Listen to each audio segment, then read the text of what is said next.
asato ma sadgamaya tamaso ma jyotirgamaya mrityor ma amritam gamaya om shanti shanti shanti.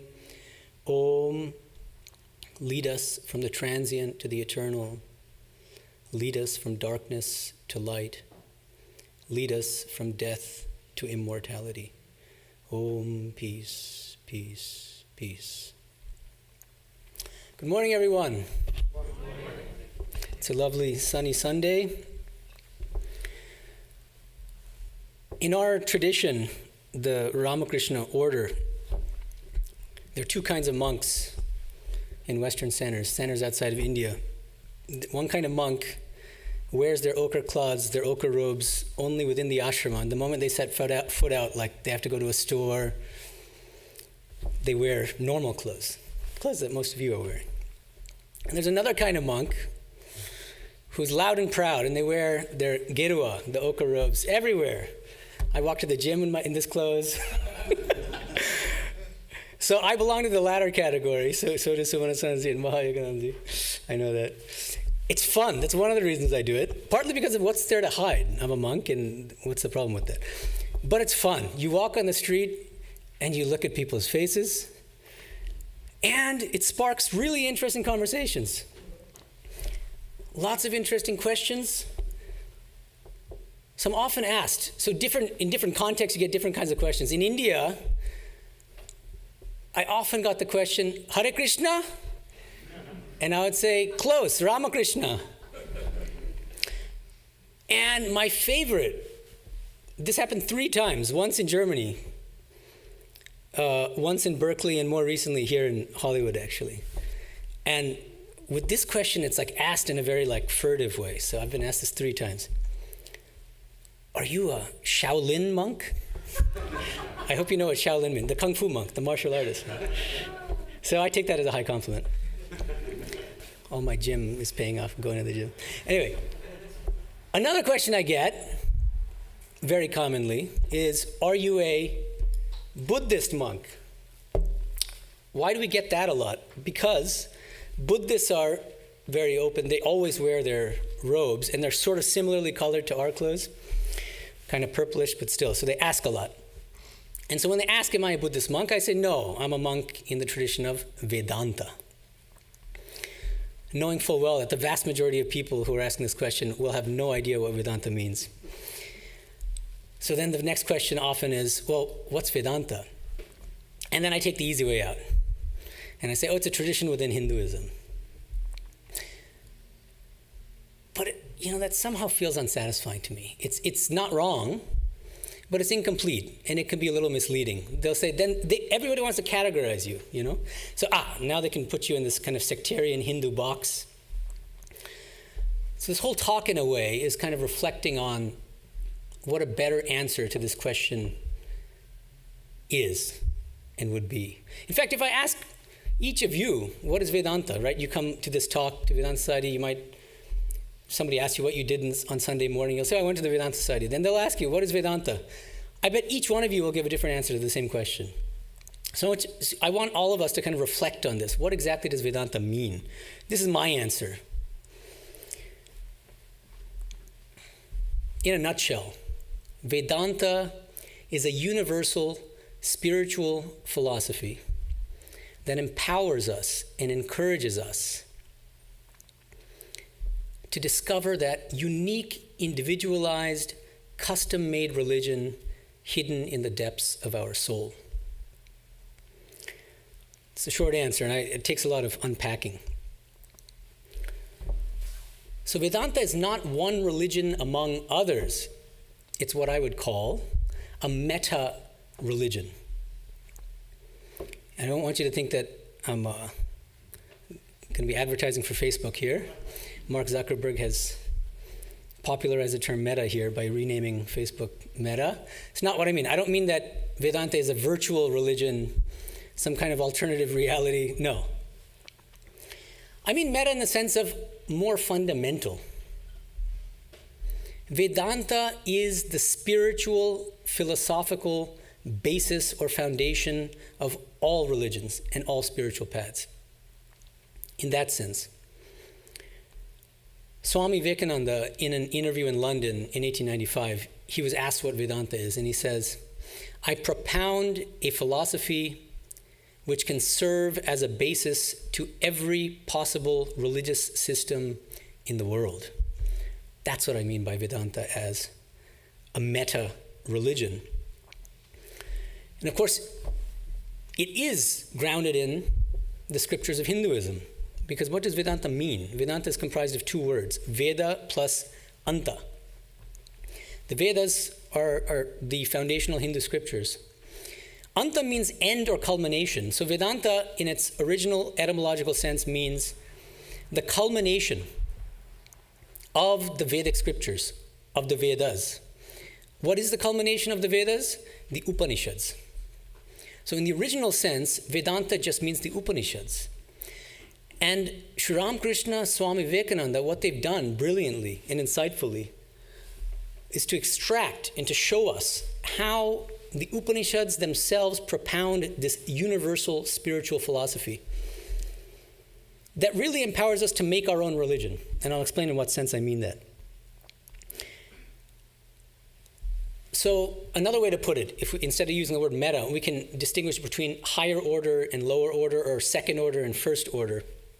Vedanta is a second order universal religion or spiritual philosophy that enables us to practice any first order religion to our heart's content, and even combine elements from different religions, religious traditions. So you can be a second order Vedantin and a first order Hindu.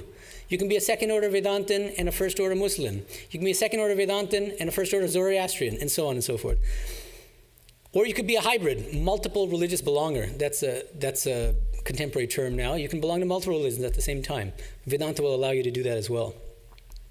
Let's start with something Sri Ramakrishna says. If you study the Gospel of Sri Ramakrishna, on a few occasions, he uses a very striking phrase in the original Bengali. It's a Sanskrit term. The phrase is Sanatana Dharma.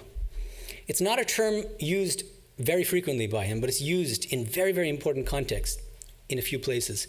And I'll give you one of them. He says, the Sanatana Dharma, which literally means the eternal or universal religion.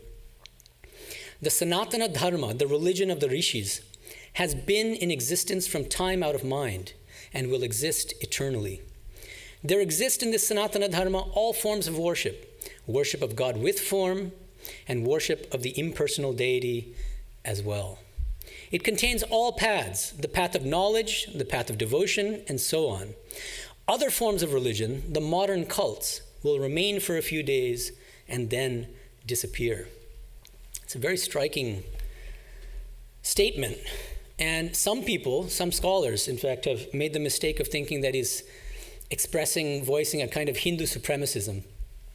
He's a Hindu supremacist because he's saying that Hinduism, they're equating Sanatana Dharma, the eternal religion, with Hinduism, and saying Hinduism will last forever, other religions will come and go. It's not at all what he means. That's a misunderstanding of what he's saying. Sri Ramakrishna is distinguishing Sanatana Dharma even from Hinduism, and I think he's understanding Sanatana Dharma as a second order religion, as a second order spiritual philosophy that grounds first order Hindu traditions, that grounds first order Christian traditions, and so on and so forth. What are the three fundamental principles of this Sanatana Dharma that Sri Ramakrishna is talking about, this universal religion? It's all contained in this passage. Number one, there exists an infinite divine reality that's personal in one aspect and impersonal in another aspect, that is formless in one aspect and can also manifest in many different forms, and much more besides. There's an infinite, illimitable divine reality or ultimate reality. You can never place a limit to it. First key principle, which Ramakrishna says. Second principle, the goal of life, the solution to all our problems, is to realize this infinite divine reality in any form or aspect. Third key principle, there are infinite paths to realizing this infinite divine. He captures all of this in a very succinct teaching, one of my favorites, which inspired the title to my book on Ramakrishna, Infinite Paths to Infinite Reality. The teaching is, in Bangla, Tini Ananto, Patho Ananto. The divine reality is infinite, and the paths to the divine reality are also infinite. It's a lovely teaching and very philosophically deep. Because in this one succinct teaching, Sri Ramakrishna is explaining how and why there can be infinite paths to the same divine. How can there be? Because the divine itself is infinite and illimitable. So therefore, it stands to reason that the paths to the divine are equally infinite and illimitable. What do I mean by illimitable? It's not just about the existing religions of the world leading us to the same goal. It encompasses and embraces all possible future religions. That's the beauty of Vedanta as a dynamic, universal meta-religion. As most of us know, Swami Vivekananda was one of Sri Ramakrishna's most astute and insightful interpreters, apart from being his chief disciple. So he ruminated about these kinds of teachings of Sri Ramakrishna far more than most of his other disciples and followers, devotees. Swami Vivekananda immediately understood Sri Ramakrishna, what he's teaching is extremely profound and extremely subtle. And it's revolutionary. Swami Vivekananda, he's a very deep and dynamic thinker. And like any good thinker, you'll be open to revising your views. If you come up with a position and then 30 years from now you endorse the same position, mechanically or like as a kind of fanatic, like I'm just going to stick to my own idea, it means you're not a deep enough thinker. The greatest thinkers' views have always evolved. And Swami Vivekananda was no exception. So for a large part of this talk, I want to make the case that one of the keynotes of the complete works of Swami Vivekananda, the 9-volume complete works, one of the things that he keeps revisiting again and again, this recurring theme, is what he calls universal religion. And he was a great thinker, and he thought deeply. And he brought up this idea and explained this idea in the course of the 1890s, starting with his famous speeches at the World's Parliament of Religions in Chicago in 1893, but all the way up to the end of his life.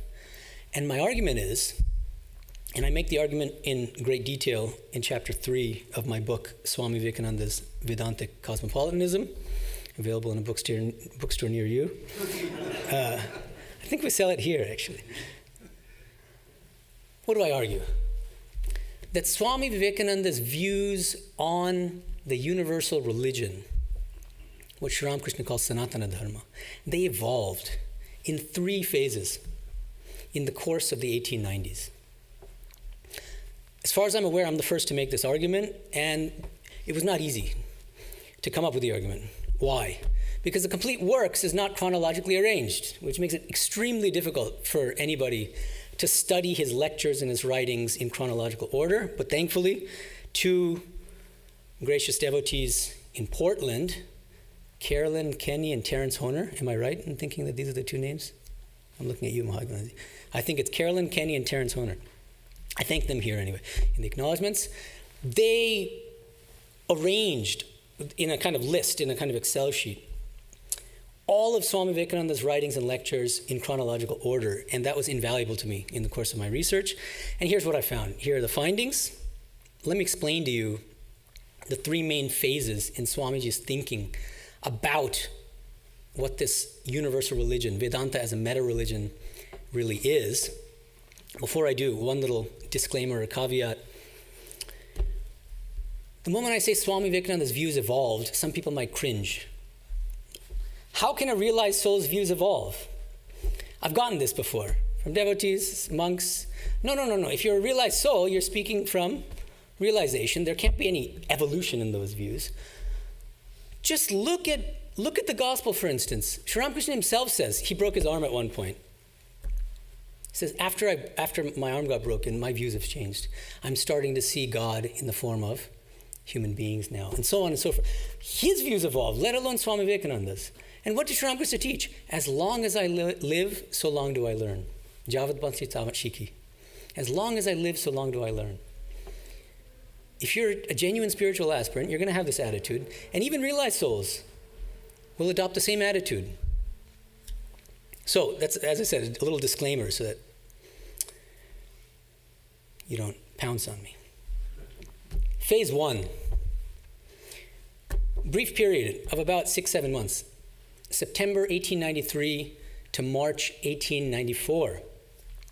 We all know about his famous opening speech at the World's Parliament of Religions, when Saraswati is sitting on his tongue, Sisters and Brothers of America, and so on.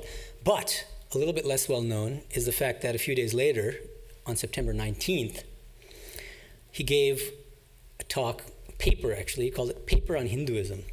A very, very profound paper, toward the end of which he brings up this idea of a universal religion. What does he say? Let me read to you the exact thing because it's worth thinking about. The Hindu may have failed to carry out all his plans, but if there is ever to be a universal religion, it must be one which will have no location in space or time, which will be infinite like the God it will preach, and whose sun will shine upon the followers of Krishna and of Christ, on saints and sinners alike, which will not be Brahminic or Buddhistic, Christian or Mohammedan, but the sum total of all these, and still have infinite space for development, which in its Catholicity will embrace in its infinite arms and find a place for every human being, from the lowest groveling savage not far removed from the brute, to the highest man towering by virtues of his head and heart almost above humanity, making society stand in awe of him and doubt his human nature. It will be a religion which will have no place for persecution or intolerance in its polity, which will recognize divinity in every man and woman, and whose whole scope, whose whole force will be created in aiding humanity to realize its own true divine nature. Notice, the entire passage is couched in the future tense. This universal religion will be X, it will be Y, it will be Z. He seems to suggest that it doesn't yet exist. Or if it does exist yet, if it already does exist, he hasn't quite put his finger on how to explain what this universal religion is. He thinks Hinduism contains the seeds of that universal religion, but he's not equating Hinduism with this universal religion. It's something that will be. It has to be like this and this, and he lays out a bunch of conditions of what a true universal religion must fulfill. So that's phase 1, where he talks about a universal religion. He claims that Hinduism is a very broad religion, but he doesn't quite equate Hinduism with the universal religion. But he says it contains the seeds of this universal religion. Phase 1. As I said, it's a pretty fleeting phase and ends March 1894, based on my chronological study of the complete works. Then, starting roughly in September 1894 and up to May 1895. So again, notice, this is not even 1 year, it's about 9 months, 9 or 10 months. September 1894 to May 1895. I call this the second phase in Swami Vivekananda's thinking about the universal religion. Now his teaching is very different. He no longer says the universal religion is this kind of thought construct, something that may exist in the future. It exists right now. It already exists in the form of what he calls Vedanta.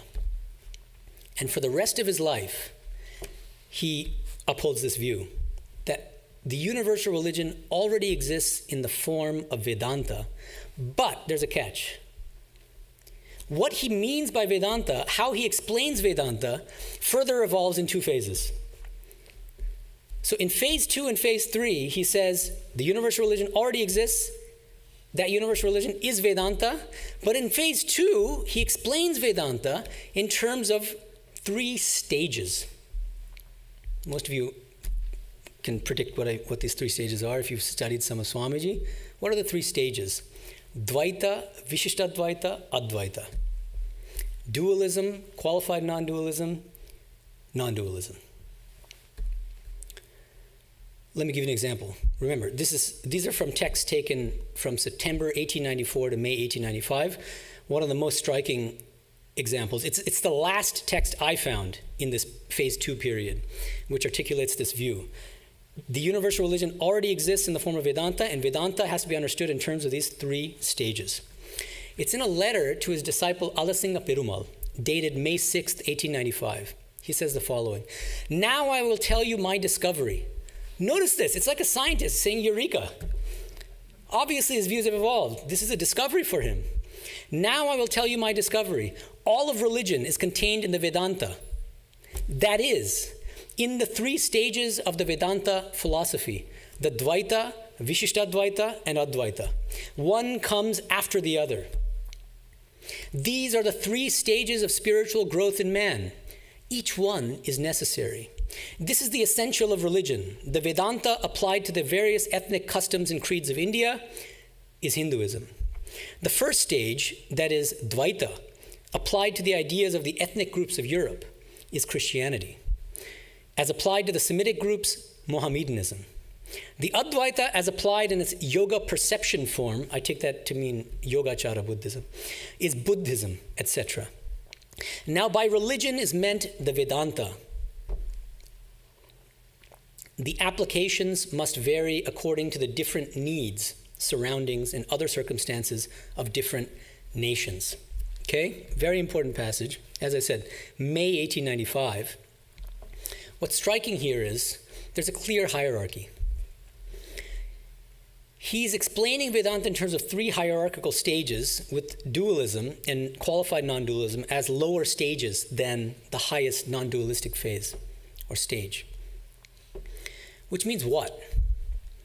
It means that he subscribes to what philosophers of religion and theology call inclusivism, religious inclusivism, which is the view that my view is the best and the highest. Other people's views are not completely wrong or hopeless, but they're kind of stepping stones toward the greatness of my own position and the completeness of my own position. And if you study classical Advaita Vedanta, Shankara's commentaries, you'll find a very strongly inclusivistic structure. He says the path of knowledge, highest path. Path of devotion, Bhakti Yoga, not wrong, but a lower path. It's a preparatory discipline. Karma Yoga, the path of selfless action, very effective, but it can't take you to the highest goal. It's also a preparatory discipline to purify the mind. So notice that Swamiji's explanation of Vedanta in this brief period of about 9 to 10 months between late 1894 to mid 1895, his explanation of Vedanta is explicitly hierarchical. Which means what? He's placing all theistic religions and spiritual traditions on a lower footing than he places Advaita Vedanta and Buddhism. All of them, whether it's Christianity or Islam or Judaism or theistic Hindu traditions, at one stroke he places them on a lower footing than Advaita Vedanta. I think that sticks in his craw. Even he's not satisfied. Because as I said, this is a fleeting phase. This only lasts 9-10 months. I think what haunted him in this period is this really in keeping with the broadness of my guru, my beloved Sri Ramakrishna? And not coincidentally, it was in one of his very few public lectures on Sri Ramakrishna that he taught a very different understanding of Vedanta. The lecture is what? It's called My Master in the Complete Works. That actually was not the original title of the lecture. What's more confusing is that it wasn't even one lecture. It's a combination of 2 lectures which he delivered on Sri Ramakrishna. One lecture called Sri Ramakrishna, His Life and Teachings, delivered in New York on February 23rd, 1896. And a second lecture called Ramakrishna Paramahamsa, delivered in Wimbledon, England in the fall of 1896. And in the Complete Works, we have this lecture called My Master, which is a combination of both these lectures, but it doesn't mention in the Complete Works that it is a combination of these 2 lectures. Okay, but that's a little textual caveat. But I'm drawing on this lecture called My Master in the Complete Works. What does Swamiji say? I think he starts doing some deep self-reflection in this phase, and he says, he quotes Shiva Mahimna Sutram. As different rivers taking their start from different mountains, running crooked or straight, all come and mingle their waters in the ocean, so the different sects with their different points of view at last all come unto thee, end quote. He says, this is not a theory. It has to be recognized, but not in that patronizing way which we see with some people. And he quotes this hypothetical patronizing person. Oh yes, there are some very good things in it. These are what we call the ethnical religions. These ethnical religions have some good in them, end quote. He says, some even have the most wonderfully liberal idea. I hope you can recognize the sarcasm. The most wonderfully liberal idea that other religions are all little bits of a prehistoric evolution, but, quote, ours is the fulfillment of things, end quote. One man says because his is the oldest religion, it is the best. Another makes the same claim because his is the latest. We have to recognize that each one of them has the same saving power as the other. What you have heard about their difference, whether in the temple or in the church, is a massive superstition. The same God answers all. Notice what he's saying. When we try to accept and embrace other religious forms, there are two ways of doing it. One is with a patronizing attitude, which is what's technically called religious inclusivism, where we put ourselves on a pedestal and say, yes, it's wonderful, pat the other religions on their head. Eventually you might come up to my level. That's patronizing. Another way is to recognize that each religious tradition has the same saving power as the other. That's what's called technically, in philosophy of religion and theology, religious pluralism.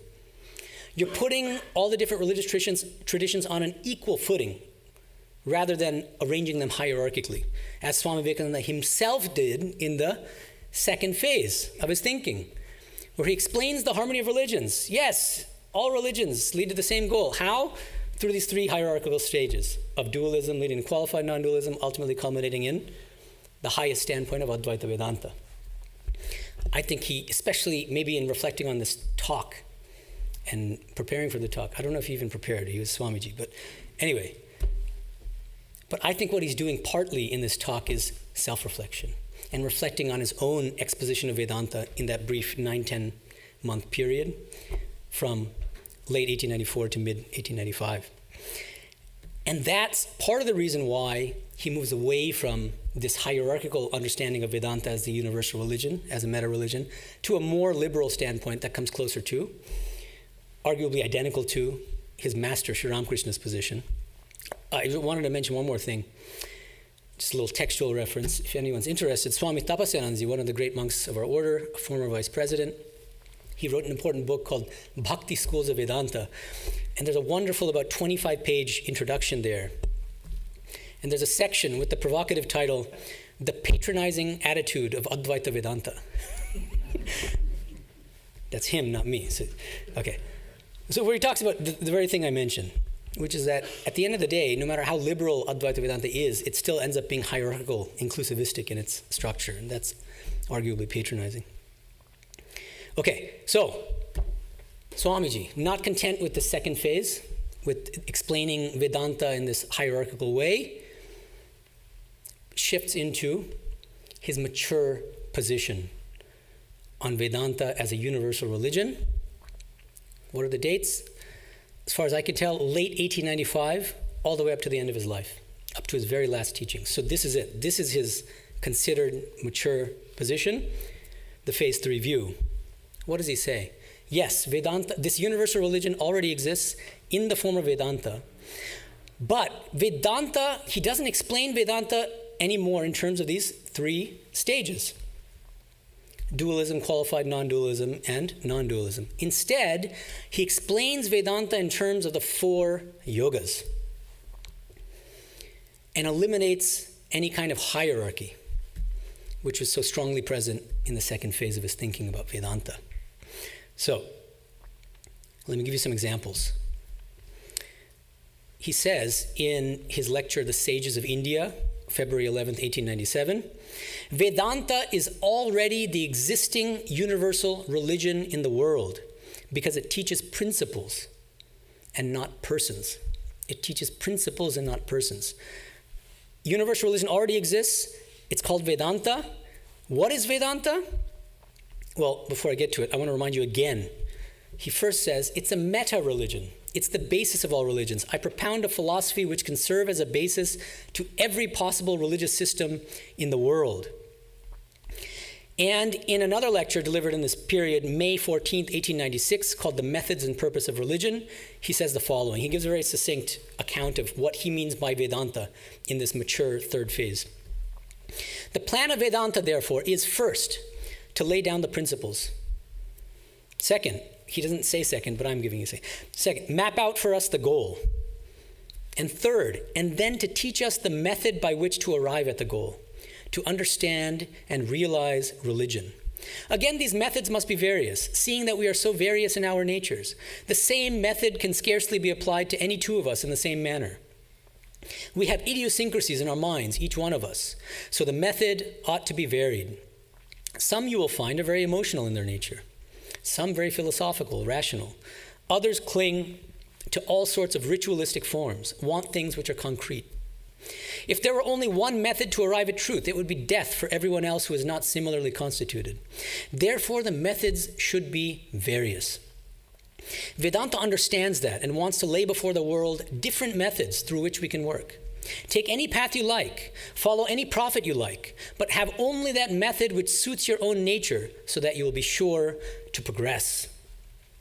There's a lot of unpacking that's required here. What are the three main principles of Vedanta as a universal religion which he articulates here? Number one, and he explains it explicitly in the same lecture in a different passage. He says, the grand principle of Vedanta is that there is that one, with a capital O, in whom this whole universe of matter and mind finds its unity, known as God or Brahman or Allah or Jehovah or any other name. So exactly maps onto Sri Ramakrishna's first principle of the Sanatana Dharma. There's one infinite divine reality which is illimitable, both personal and impersonal, both with and without form, and much more besides. Sri Ramakrishna will give different kinds of parables to explain this teaching. We all know them, I'm sure. The blind man and the elephant. Different blind men are touching different parts of the same elephant. That elephant corresponds to the ultimate reality, right?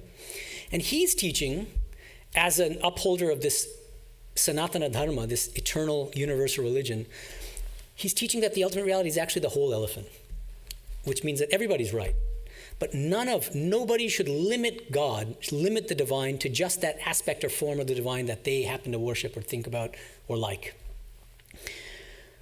Second key principle in this passage from Swamiji's lecture, the goal of life is to realize this one infinite divine in any form or aspect. Why? Why should we care? It's hard work. Why should we bother? Because we suffer as a result of not realizing our true divine nature. All suffering at its root stems from failing to realize this divine truth, what we really are and what this world really is. So all good is contained therein. Next, I get this question a lot when I teach like Vijnana Vedanta and stuff like that. They say, well, so then everybody has to be a Vijnani? No, it's not mandatory. And in fact, Sri Ramakrishna has another parable, a beautiful one, about an ant, an arrogant ant, who goes to a giant hill of sugar.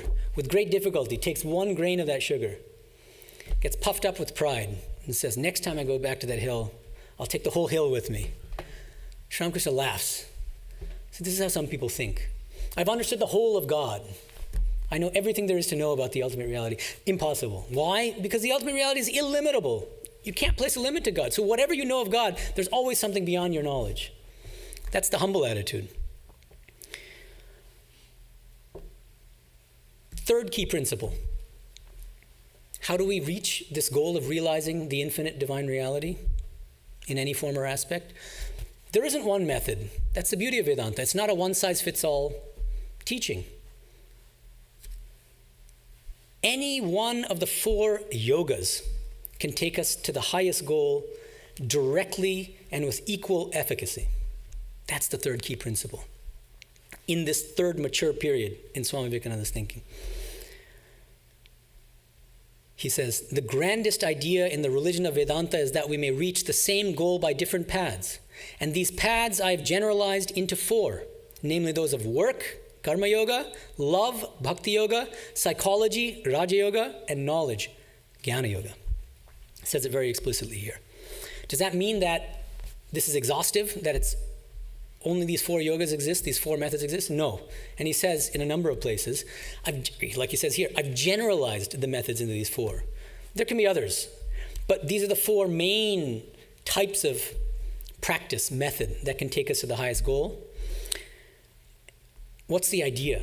Each of these 4 yogas corresponds to and helps us to cultivate a different aspect of the human personality. Karma yoga, the path of selfless action, helps us to cultivate our dynamic volitional side. Bhakti yoga, the path of devotion, our emotional side. The path of knowledge, jnana yoga, our intellectual side. Raja yoga, our faculty of concentration and meditation. So to run on all cylinders, the spiritual aspirant can and should try to combine the 4 yogas to the best of their ability. That's another thing Swami Vivekananda emphasizes again and again. That's the whole point of the emblem of the Ramakrishna order, with the swan and the wavy ocean. We should try to harmonize and synthesize in our own daily life all 4 of these main yogas, so that, as I said, we can run on all cylinders, we can use the energies of the entire human personality. That's the idea, and be very many-sided rather than one-sided. And crucially, Swami Vivekananda insists again and again, these yogas are not hierarchical. It's not that one yoga is higher or better than the others. That's a radical view, to reject the hierarchy of yogas. Why? Because in traditional Vedantic schools, Advaita Vedanta, Ramanuja's Vishishtadvaita Vedanta, Madhva's Dvaita, every single one of them has a hierarchy of yogas, and putting one particular yoga above the others. What does Shankara do? He puts the path of knowledge above the path of devotion and the path of selfless action. What does Ramanuja do? Flips the script and says, I'm putting Bhakti Yoga, the path of devotion, as the highest practice, and putting Jnana Yoga, the path of knowledge, and the path of selfless action on a lower footing. And they've been playing these games for centuries. Swami Vivekananda comes around, following his Guru Sri Ramakrishna, and says each of those yogas is a direct and independent path to moksha, to liberation, to the highest goal of life.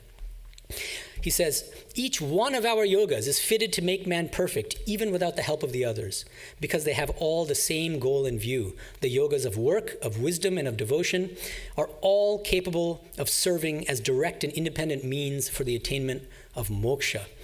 So if we have a little background in Vedanta and traditional schools, only then can we really appreciate the radicality and the originality of what Swami Vivekananda is doing here. Each of these 4 yogas is a direct and independent path to the highest goal of realizing the infinite divine in some form or aspect. 4th key principle of Vedanta, this he doesn't articulate in the passage above, but he says it in many other places. It's what I mentioned earlier as religious pluralism. It's a harmonization of religions that places different religious paths on an equal footing, rather than arranging them in a hierarchical manner, as he himself did in the 2nd phase. All major religions are equally effective paths to the same goal of realizing some form or aspect of the ultimate reality. How does he arrive at this position? This is in that same talk on Sri Ramakrishna that I mentioned earlier, called My Master, but erroneously. A man may be intellectual or devotional or mystic or active. The various religions represent one or the other of these types. One sentence. It's a very, very profound sentence. So the intellectual person is going to take 2, Jnana Yoga. The devotional person, Bhakti Yoga. The mystic, Raja Yoga. Active, Karma Yoga. And each of the world religions corresponds to one or more of these 4 yogas. One or more, not necessarily just one. And he adds in many places, he says that these yogas are also not airtight compartments. There's often overlap, but you understand the main point, is that these are these 4 main ways of categorizing the different methods. So now, this has profound philosophical and spiritual implications, this one sentence. Because what he's saying now is, each of these 4 yogas can take us directly to the highest goal. And every major religion corresponds to one or more of these yogas. What does that mean for us? It means there's no longer any hierarchical harmonizing of the religions.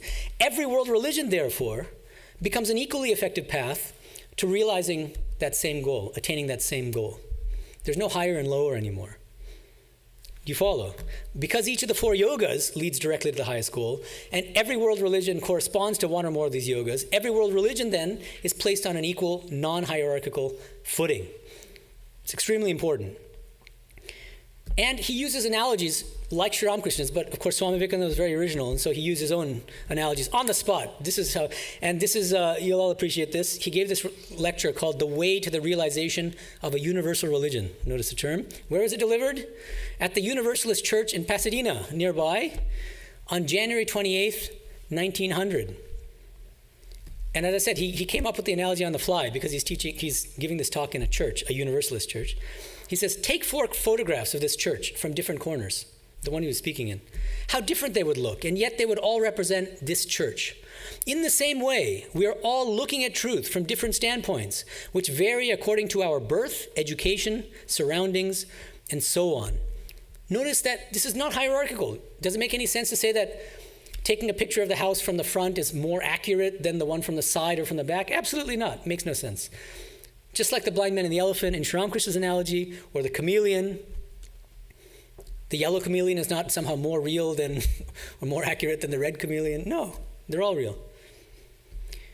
So, just to summarize, what are the 4 main principles of Vedanta understood as a meta-religion, explained in detail in Swamiji's final, the 3rd phase in his thinking, starting in late 1895 all the way up to the end of his life? Here are the 4 key principles. Number 1, the ultimate reality is infinite, which means both personal and impersonal, both with and without form, and much more besides, and called by many different names.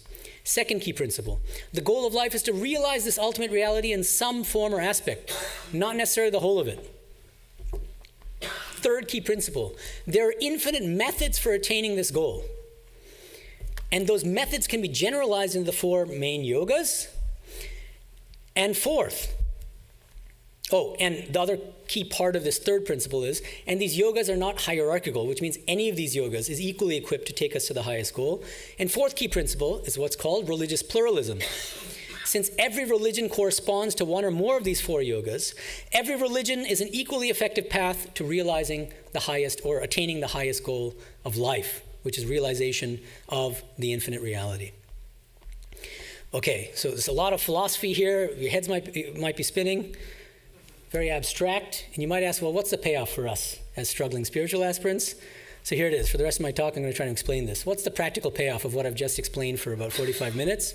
I'll mention a few things. First, as Vedantins understood in the way that I explained it as a meta-religion, as the foundation of all religious and spiritual paths, we won't look down on other religions anymore, and instead we'll embrace them, and we'll be very open to learning from religious and spiritual traditions other than our own. Why? Because we know that other paths are equally effective in taking people to the highest goal. And we won't have that patronizing attitude that Swami Vivekananda was talking about earlier, of accepting them but on a lower footing. No, we can fully embrace them.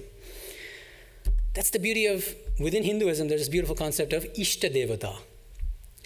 In a single Hindu household, you might find mother worshipping Ganesha, father worshipping Kali, son being an Advaitin who says, I reject all those forms, daughter, Christian, whatever, just take your pick. But they're all Vedantins. That's the beauty of it. In a single household, you can be Vedantin, a second order Vedantin, and a first order, whatever you want. That's the beauty of Vedanta, understood in this way.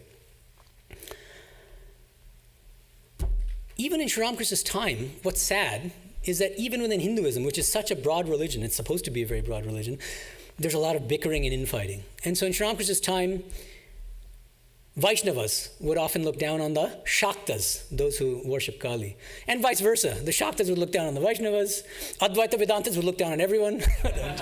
But on the theistic traditions, like, oh, the Vaishnavas, the Shaktas, they're all kind of lower than I am. It's the non-dual, impersonal, pure consciousness alone, which is real.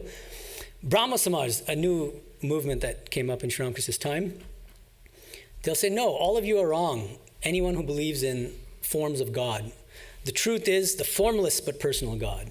So they all had their hobby horses and they're all fighting with each other. That means that they're not real Vedantins. And that's why Sri Ramakrishna again and again would encourage followers of different traditions and sects within Hinduism, because he met mostly Hindus. He would say, your path is wonderful, follow it, be sincere, and yet never limit spiritual practices to just your particular tradition. Never say that your tradition is higher than any other. Try to learn and take what's best from all traditions. He would tell Brahmo Samaj followers, for instance, it's great that you believe in the formless but personal God, but don't look down on Vaishnavas who worship Krishna as an incarnation. Then he adds, but notice, Sri Ramakrishna is not force-feeding this doctrine of incarnation into these Brahmo Samaj followers. Instead, he says, you don't have to accept any doctrine of incarnation. Tantukunebe. Look at the longing for the divine, for the ultimate, that you find in these beautiful Vaishnava scriptures and embodied in the lives of these great Vaishnava saints. That longing that Radha had for Krishna, that the gopis had for Krishna. Try to have that same longing for your formless but personal God. You can learn that at least from Vaishnavism. What can Advaitins learn from theistic traditions? That Shakti is equally real.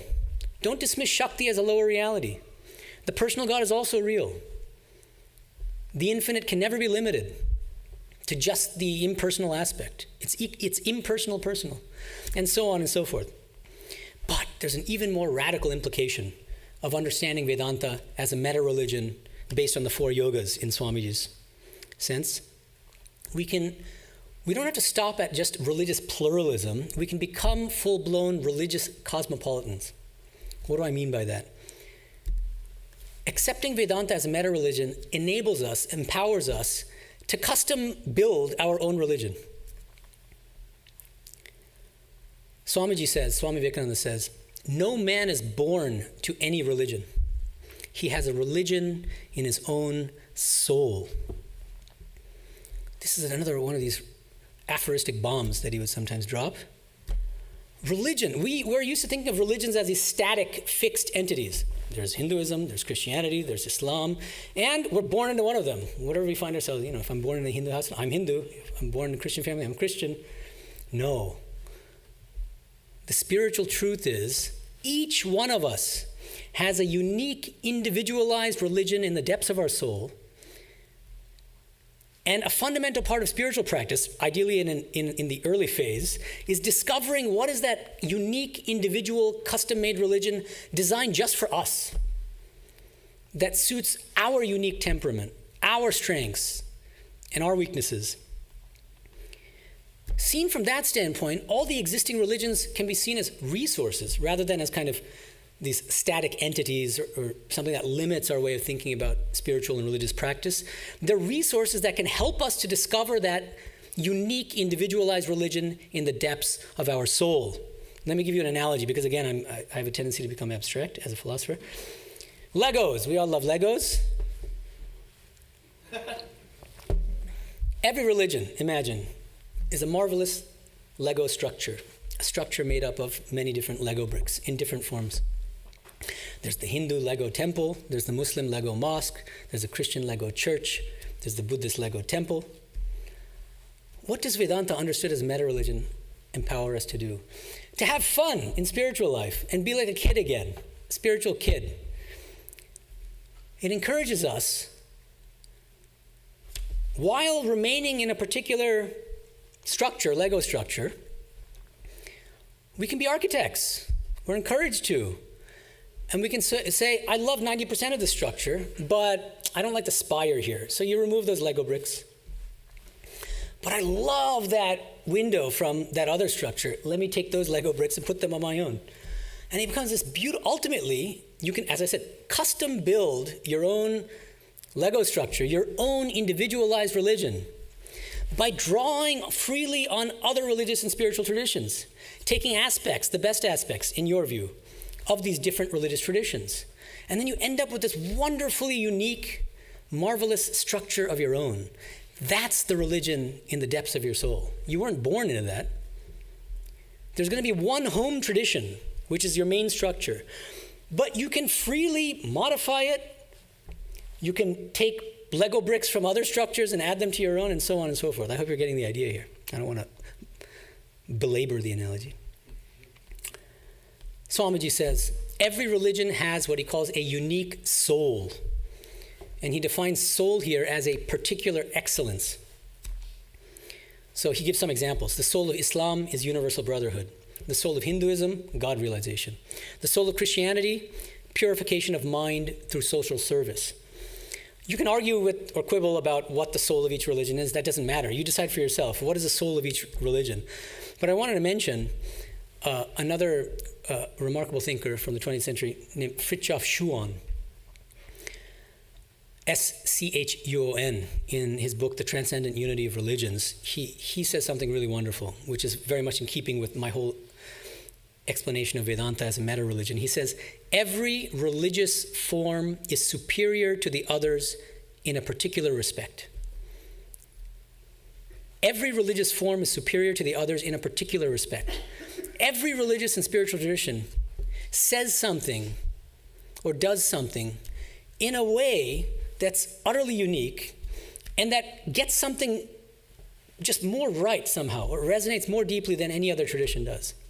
I think that's what Swamiji meant by each religion having its own unique soul, a particular excellence, which you don't get from any other tradition. You'll get it in germ, in seed, partially, but one tradition gets it fully right, which means what? The souls of each religious and spiritual path is complementary. And we can and should try to imbibe the soul, the spirit of each religious path as we see them. We should become religious cosmopolitans. Now, you might worry or wonder, isn't this a kind of spiritual dilettantism? I want to take this from Christianity, this from Buddhism, this from Hinduism, and then you end up with this kind of weird structure which nobody wants to live in. Except you, I guess. No, the key here is, let's not be egoistic enough to think that all of us can be a Muhammad or a Buddha and found our own religion. No, we don't need to reinvent the wheel here. There are these wonderful structures, as I said. And for most of us, it behooves us to start by inhabiting a particular existing structure, as I said. But remember, we're architects ourselves, and we're builders. And that doesn't mean that we have to accept that structure as is. No. But you're in the structure. That's right. For most people, that makes sense. Most of us are not Buddhas and Mohammeds. Okay, let's be honest about that. Which means we're grounded in a home spiritual tradition. Once we're grounded in that way, once we're anchored in that way, we can freely learn from and draw upon other traditions without this danger of dilettantism. Dilettantism comes from not being grounded in a particular tradition. That's my opinion. We can talk about this more in the Q&A afterward.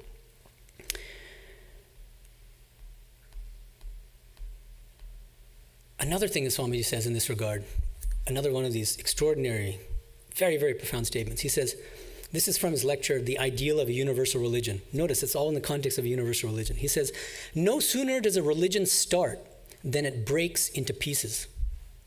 The process is for the religion to go on dividing until each man has his own religion, until each man has thought out his own thoughts and carved out for himself his own religion.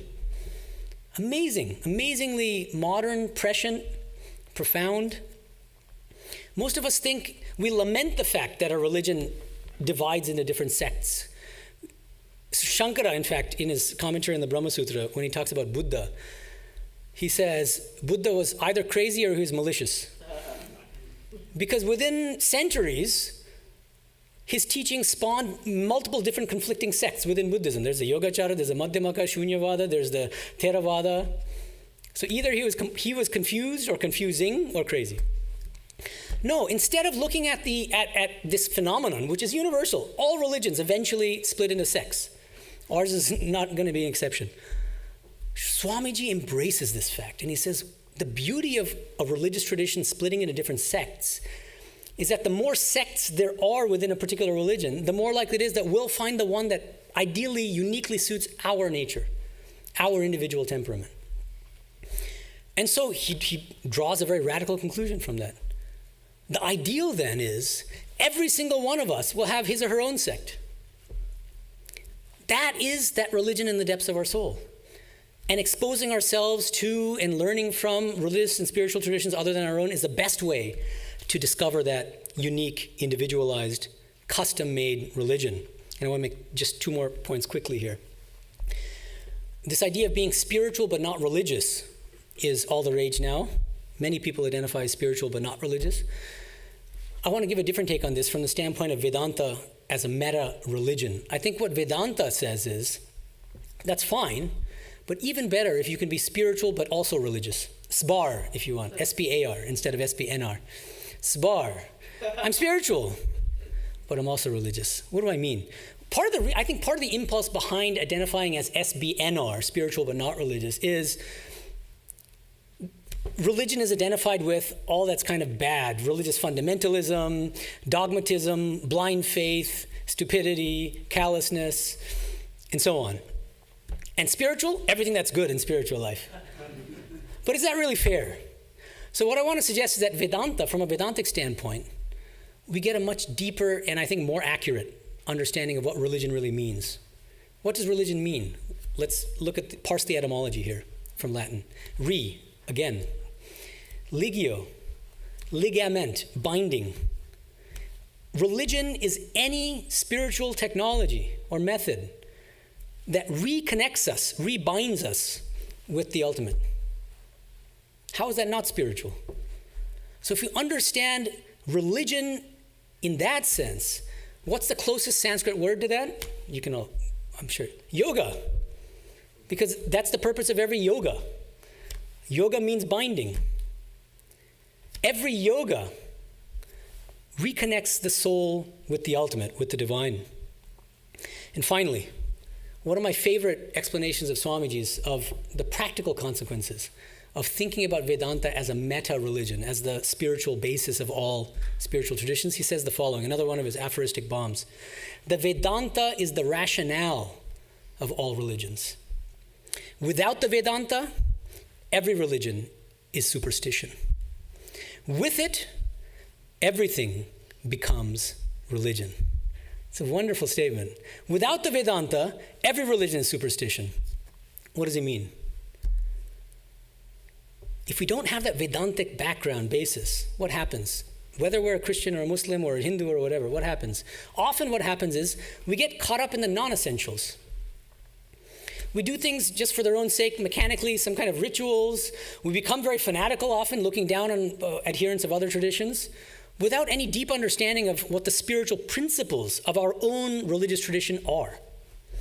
So Vedanta helps us always to keep in mind what are the core spiritual principles in my own home tradition.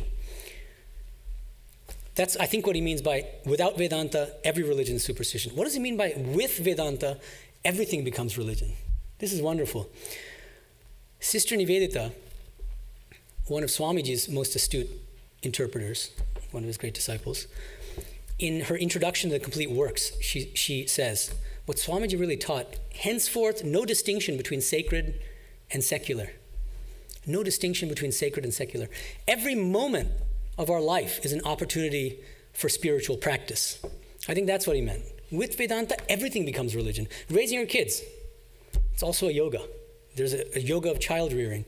First chapter of Bhagavad Gita, deep suffering itself is a yoga. That's why the chapter is called Arjuna Vishada Yoga, the yoga of Arjuna's dejection, Arjuna's sorrow. Interacting with your coworkers, interacting with your spouse, yoga. Spiritual practice is no longer confined to just the meditation room. That's the beauty of it. So in conclusion, when somebody asks you what is Vedanta, think for yourselves about this. As I said, we can continue the conversation in the greenhouse living room. My answer would be Vedanta is a universal spiritual philosophy. It's a meta-religion that empowers us to carve out our own unique spiritual path. Thank you.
there are refreshments outside, so please help yourself. We're going to, after refreshments, we're holding a Q&A in the greenhouse living room next to the bookstore, so please join me there. Next Sunday, October 20th, Swami Sumanasanji will be delivering a talk on Swami Vivekananda and worship of the Divine Mother. On Saturday, October 19th, so one day before the Sunday talk, there's a Karma Yoga from 9 a.m. to noon. And wanted to mention a little heads up, 31st of October is Kali Puja from 10 p.m. to 3 a.m. here. And on November 2nd, Saturday, is the immersion of Mother Kali. And we do this amazing thing in Newport Beach with a big boat. Thank you. Oh, what else? Sorry? Oh, and so I should... Happy Vijaya to everybody, sorry. How rude of me. Okay, and Mahayoganji has an announcement. We will be having the Karma Yoga, as Swami Medhananda mentioned, and we will need some help getting the kitchens ready for Kali Puja and the temple cleaning things and all of that. So we look forward to working with you. Saturday evening, we're having an unusual little event. We're going to be screening a short film called Chiquita, which is a delightful new film that hasn't been released yet about a biker in Texas who becomes a devotee of the Divine Mother. It's a quite interesting film. So we'll be having that Saturday night at 7:30. This Saturday? Mm-hmm. Om Shanti Shanti Shanti Hari Om Tat Sat Shri Ramakrishna Arpanamastu. Oh, and I'll be greeting you guys outside there as usual.